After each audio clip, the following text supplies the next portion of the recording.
जय हिंद प्यारे बच्चों। कैसे हैं आप सब? आई होप आप लोग अच्छे होंगे, स्वस्थ होंगे, मस्त होंगे और अच्छी तरह से पढ़ाई कर रहे होंगे। तो प्यारे बच्चों, जैसा कि आप सभी को पता है, मैं आप सभी के लिए क्लास 12th के ज्योग्राफी का फर्स्ट चैप्टर, जिसका नाम था मानव भूगोल प्रकृति एवं विषय क्षेत्र, उसका सब्जेक्टिव का वीडियो लेकर आया था, और जिसका मैंने पार्ट 1 वीडियो करा दिया था, जिसमें मैंने आप सभी को जो है महत्वपूर्ण शॉर्ट टाइप क्वेश्चन बताया था, जो कि परीक्षा के व्यू से बहुत ही अधिक इम्पोर्टेंट है, और जो कि पूछा हर साल पूछा जाता है, और इस साल भी पूछने का जो है चांस है क्या पूछेगा ही पूछेगा। तो जो है वीडियो को जो है ध्यानपूर्वक आपको देखना है, और जो है शुरू से अंत तक वीडियो को ध्यानपूर्वक देखिएगा। उसके बाद जो है वीडियो को देखने के बाद वीडियो को जो है वीडियो पर जो है कमेंट कर देना है कि वीडियो अच्छा लगा है या बुरा लगा है, या सीख मिला है या ना सीख मिला है।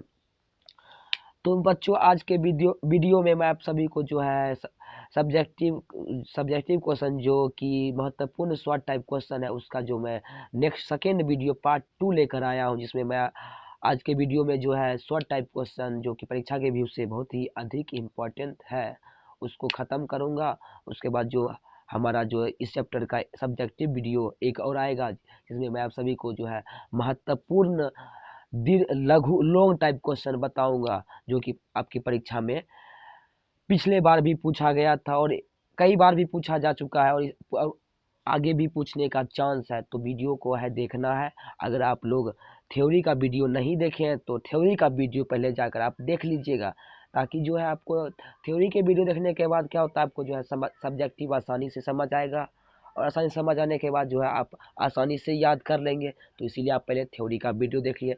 थ्योरी के वीडियो देखने के लिए आप मेरे चैनल पर विजिट कीजिए। विजिट करने के बाद प्ले लिस्ट में जाइए। अगर ज्योग्राफी का देखना है तो ज्योग्राफी का देखिए, पॉलिटिकल का देखना है तो पॉलिटिकल का देखिए, हिस्ट्री का देखना है तो हिस्ट्री का देखिए। वहाँ पर हर विषय का जो है प्ले लिस्ट उपलब्ध है, आप वहाँ जाकर आसानी से देख सकते हैं। उसके बाद जो है वीडियो को आगे बढ़ाते हैं। वीडियो को आगे बढ़ाने से पहले अगर चैनल पर अगर नए आए तो चैनल को जो है सब्सक्राइब कर लेना है, और वीडियो को जो है एक लाइक कर देना है। बस इतना काम कर दीजिए। चैनल को सब्सक्राइब कर दीजिए और वीडियो को जो है लाइक कर देना है, और जो वीडियो को है अपने फ्रेंड के यहाँ ज़रूर शेयर करना है, ताकि जो है आपके फ्रेंड भी इस वीडियो में जुड़े, और इस वीडियो के माध्यम से जो है 2025 की बोर्ड एग्जाम की तैयारी अच्छी तरह से कर सकें, और आपकी तरह भी वे अच्छी नंबर अंक प्राप्त कर सकें। तो आइए शुरुआत करते हैं। कल के वीडियो में मैंने आपको जो है कुछ महत्वपूर्ण जो शॉर्ट टाइप क्वेश्चन था वो बताया था, तो उससे आगे की ओर चलूंगा। कल के वीडियो में मैंने आपको बताया था भूगोल को परिभाषित करें, भूगोल के बारे में बताया था। मानव भूगोल को रेटजेल एवं कुमारी एलन सैंपल के अनुसार किस तरह से उन्होंने परिभाषित किया था, ये बताया था। मानव भूगोल के उपक्षेत्र के बारे में बताया था, निश्चयवाद के बारे में बताया था, संभववाद के बारे में बताया था। तो आज के वीडियो में मैं आपको, जो कल के वीडियो में मैंने आपको पाँच ठो आपका जो है सब्जेक्टिव क्वेश्चन बताया था, उससे आगे की ओर बढ़ेंगे, और छठा नंबर क्वेश्चन से स्टार्ट करेंगे। तो आइए शुरू करते हैं। जो है छठा नंबर प्रश्न जो है क्या कराइए देखते हैं।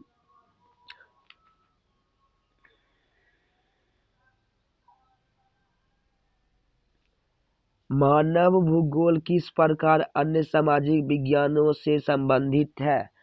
क्वेश्चन आपसे कह रहा है कि जो मानव भूगोल है उसका संबंध अन्य सामाजिक विज्ञान कहने का तात्पर्य है कि history, political, economics, home science, psychology, इसके साथ जो है मानव भूगोल का कैसा संबंध है, किस तरह से अपना संबंध बनाए रखता है मानव भूगोल, तो उसके बारे में जो है हमें बतलाना है। तो आइए जानते हैं क्या किस तरह से मानव भूगोल एवं जो सामाजिक विज्ञान के बीच कैसा संबंध है। तो आइए समझते हैं।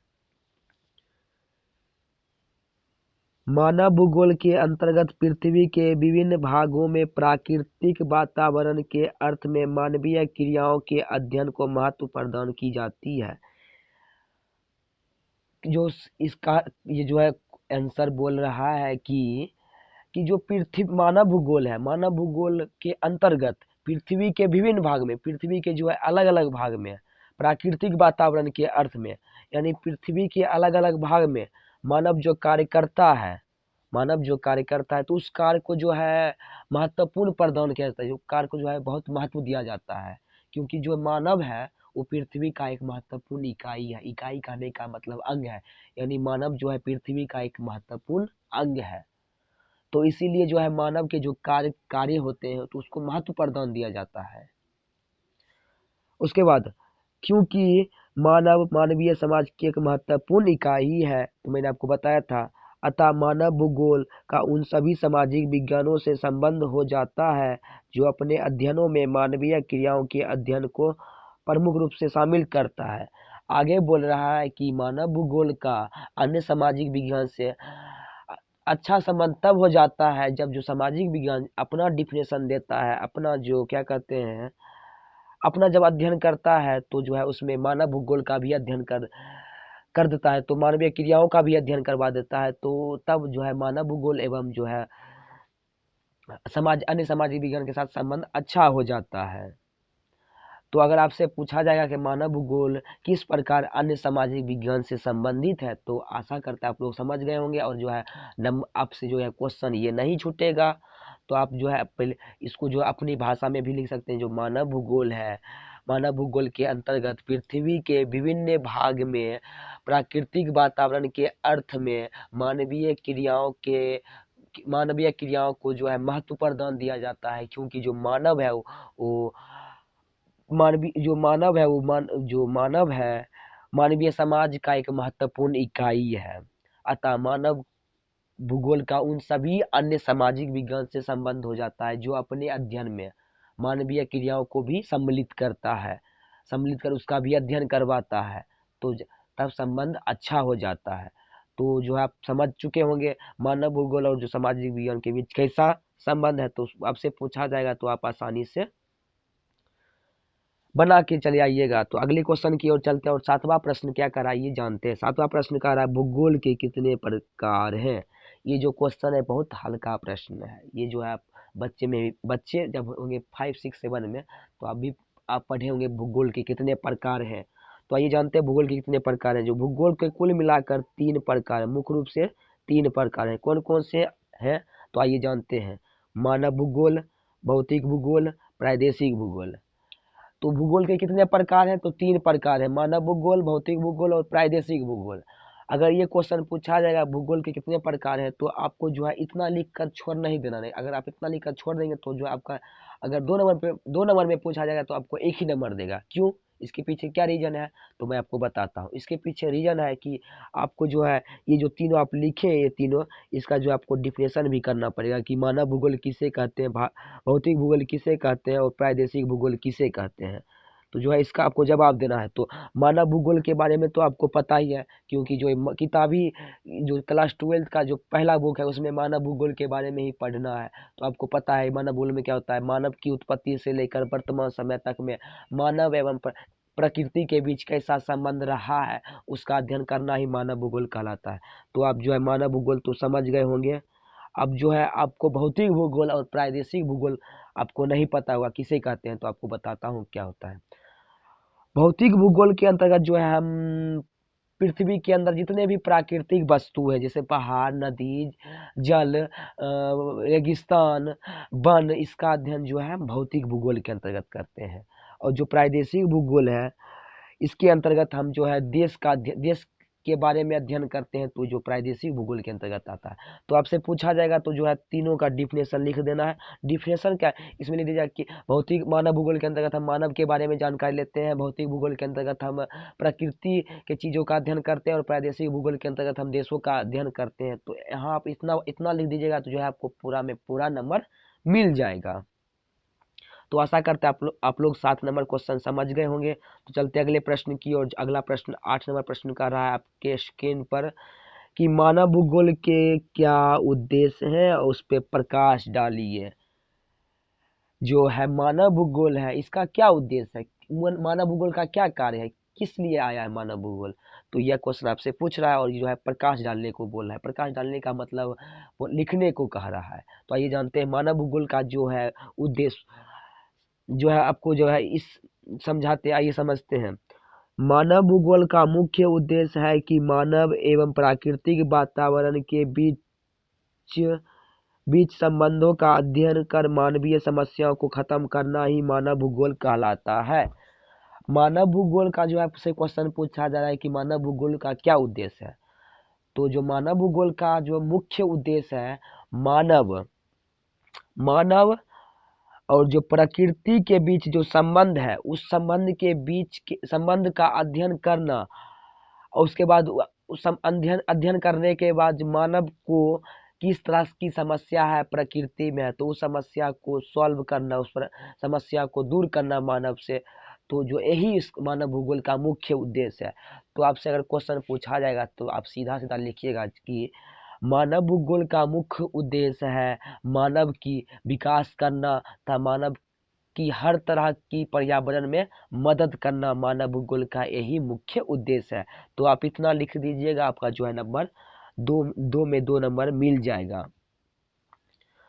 तो आशा करते हैं आप लोग समझ गए होंगे मानव भूगोल के क्या उद्देश्य हैं। तो आप जिससे पूछा जाएगा मानव भूगोल के क्या उद्देश्य हैं, तो आप आसानी से लिख दीजिएगा। उसके बाद है रेडिकल विचारधारा। क्वेश्चन आपसे पूछ रहा है कि रेडिकल विचारधारा किसे कहते हैं, तो आइए समझते हैं रेडिकल विचारधारा। आपको जो है थ्योरी के वीडियो में पढ़ाए थे, जो रेडिकल विचारधारा के बारे में पढ़ाए थे, जिसे अमूल्यवाद विचारधारा भी कहते हैं। तो अगर आप थ्योरी के वीडियो देखे होंगे तो जो आपको आज समझ आया होगा, और समझने के बाद जो है आपको ये याद भी होगा। अगर नहीं देखे तो जो है आपको थ्योरी को वीडियो पहले देखना है, तब जाकर ये सब्जेक्टिव का वीडियो देखना है। तो आइए समझते हैं रेडिकल विचारधारा क्या होता है। इसे अमूल्यवाद विचारधारा भी कहा जाता है। इस विचारधारा में हम मार्क्सवादी सिद्धांतों का प्रयोग कर समाज में जो गरीबी, भुखमरी, असमानता, लाचारी इत्यादि का अध्ययन हम रेडिकल विचारधारा में करते हैं। रेडिकल विचारधारा के जो रेडिकल विचारधारा है, इसे हम अमूल्यवादी, इस रेडिकल विचारधारा का दूसरा नाम है अमूल्यवादी विचारधारा, जिसके अंतर्गत हम इसके अंतर्गत हम अध्ययन करते हैं कि जो समाज में गरीबी है, भूखमरी है, लाचारी है, असमानता है, तो क्यों है, इसका मुख्य जड़ क्या है, इसको किस तरह से खत्म किया जा सकता है। तो इसके बारे में अध्ययन जो है हम रेडिकल विचारधारा में करते हैं।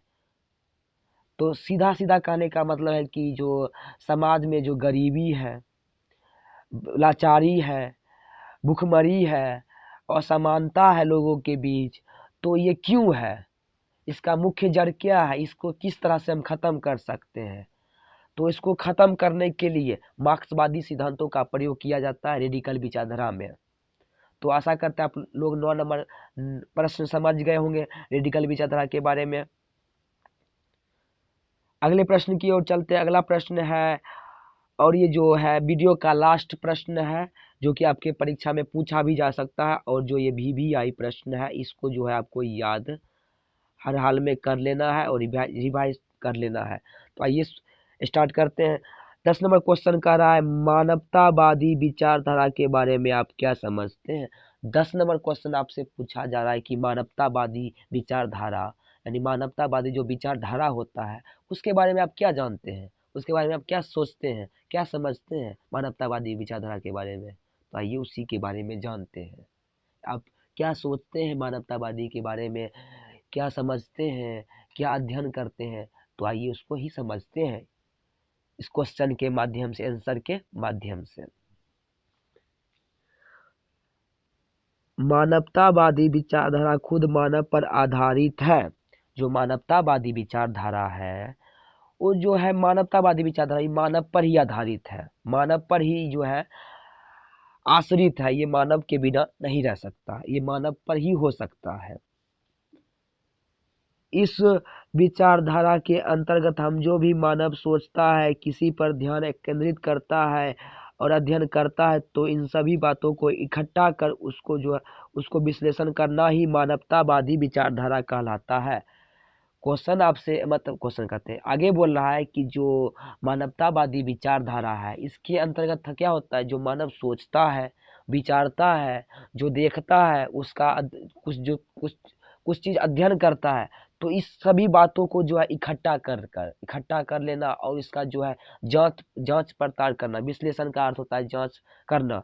तो इस सभी चीज़ों का जांच करना ही मानवतावादी कहलाता है कि हाँ, समाज में किस तरह के लोग रहते हैं, किस तरह से सोचते हैं, समाज के बारे में अच्छा सोचते हैं या बुरा सोचते हैं, और जो है समाज के विकास पर ध्यान देते हैं या नहीं देते हैं, समाज के और चीज़ पर अध्ययन करते हैं या नहीं करते हैं, तो जो है मानवतावादी विचारधारा के अंतर्गत इसको हम समझते हैं। जैसे कि आप उदाहरण से भी समझ सकते हैं, तो आइए उदाहरण से समझते हैं। जैसे समाज में इस तरह का सुधार होना चाहिए कि समाज में कोई भी गरीबी निर्धन नहीं रहे। यानी जो मानवतावादी के अंतर्गत कहा जाता है कि समाज के बारे में कि समाज में इस तरह का काम होना चाहिए कि समाज में जो है किसी भी तरह की जो है गरीबी ना रहे, असमानता ना रहे, निर्धन ना रहे। असमानता कहने का मतलब होता है कि जात पात ना करे और जात पात के बीच जो है ऊंच नीच का भेदभाव ना करे, उसे ही असमानता है।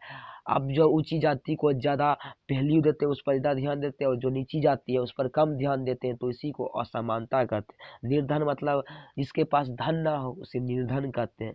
तो जो है समाज में अच्छा काम कर सरकार के द्वारा अच्छा काम करवाया जाए, ताकि जो समाज में बेरोजगार है, गरीब है, निर्धन है और जिसके बीच असमानता होती है, तो उसको जो है खत्म कर दिया जाएगा। तभी जाकर जो है हमारा देश का आगे जाकर विकास होगा। नहीं तो ऐसे जो है अगर देश के अंदर ही सब ये सब असमानता, गरीबी देश के अंदर रहेगा, तो देश कभी विकास नहीं कर पाएगा। इस बात को ध्यान रखिएगा। तो आपसे पूछा जाएगा मानवतावादी विचारधारा के बारे में आप क्या जानते हैं, तो आप आसानी से लिखिएगा कि मानवतावादी विचारधारा जो है खुद मानव पर आश्रित है। मानवतावादी विचारधारा के अंतर्गत हम पढ़ते हैं कि मानव क्या सोचता है, मानव क्या विचारता है, मानव किसका अध्ययन करता है, किस पर ध्यान आकर्षित करता है, तो इस बातों को इकट्ठा कर इसका जांच करना ही मानवतावादी कहलाता है। तो आशा करते हैं आप जो है क्वेश्चन 10 समझ गए होंगे, और जो है 6 से 10 तक जितना भी क्वेश्चन मैंने आपको बताया था वो समझ गए होंगे।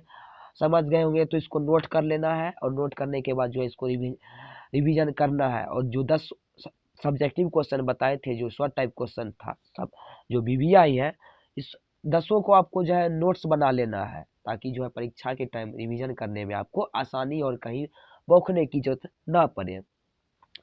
तो जो है वीडियो को यहीं पर आज हम यहीं पर दायन करते हैं।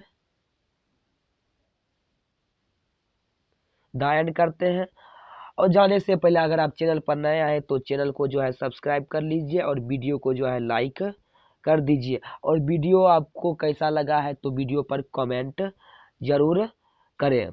और जो है वीडियो को जो है अपने फ्रेंड के यहाँ जरूर शेयर करना है, ताकि वे भी इस वीडियो के माध्यम से जुड़े और 2025 की बोर्ड एग्जाम में अच्छी से अच्छी तरह से तैयारी कर सके, और आपके इतना ही नंबर 450 प्लस नंबर वो भी आपके फ्रेंड भी ला सके, उनका भी सपना पूरा हो सके।